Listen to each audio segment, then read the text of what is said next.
Police station વિસ્તારમાં ઋષિકેશ વિસ્તારમાં રહેતા હતા, ભાડેથી રહેતા હતા. અત્યારની હાલમાં તપાસ ચાલુ છે. અત્યારનું કોઈ હજી સ્પષ્ટ કારણ જાણવા મળ્યું નથી, કારણ કે બનાવ મોડી રાતનો છે અને હાલમાં આ બાબતે તપાસ ચાલુ છે. બેનનો પીએમ કરી અને તેમજ આગળની હાલની કાર્યવાહી ચાલુ છે. ના, આરોપીનો કોઈ ગુનાહિત ઇતિહાસ. આરોપી છૂટક મજૂરી કરતો, કડીએ કામ કરતો, વગેરે કામ કરતો હતો. ગઈકાલે રાત્રે 13 તારીખના રાત્રે 12 વાગ્યા પછી બનાવ બનેલો છે અને છરીથી હુમલો થયા બાદ મરણ જનાર બેન મરી ગયેલ છે.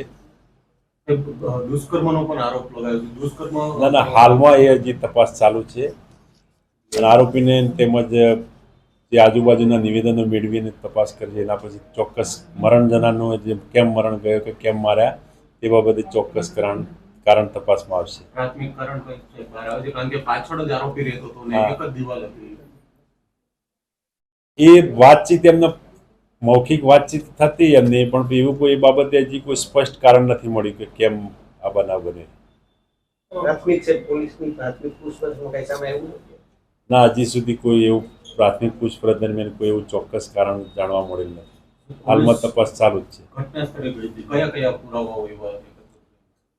ત્યાં ઘટના સ્થળેથી 108 પહેલા 108ને બોલાવી, ત્યાં આજુબાજુના જે રહેવાસી છે એમને, પછી પોલીસને ડાયલ 100 કરેલ, પીસીઆર ગયેલી, તેમજ પોલીસ સ્ટેશનના પીઆઈ સાહેબ શ્રી પણ ગયેલા અને તેમજ ત્યાં એફએસએલ અધિકારીને પણ રૂબરૂ બોલાવી. જેથી વખત બનાવના સમયે રાત્રે આ બનાવ બનેલો, પછી આજરોજ સવારે એફએસએલ અધિકારી રૂબરૂ બોલાવી ત્યાં બનાવવાળી જગ્યાનું પંચનામું કરેલું અને જરૂરી તપાસના કામે કપડાં તેમજ જરૂરી લોહીના નમૂના તેમજ સામાન કબજે કરેલ છે.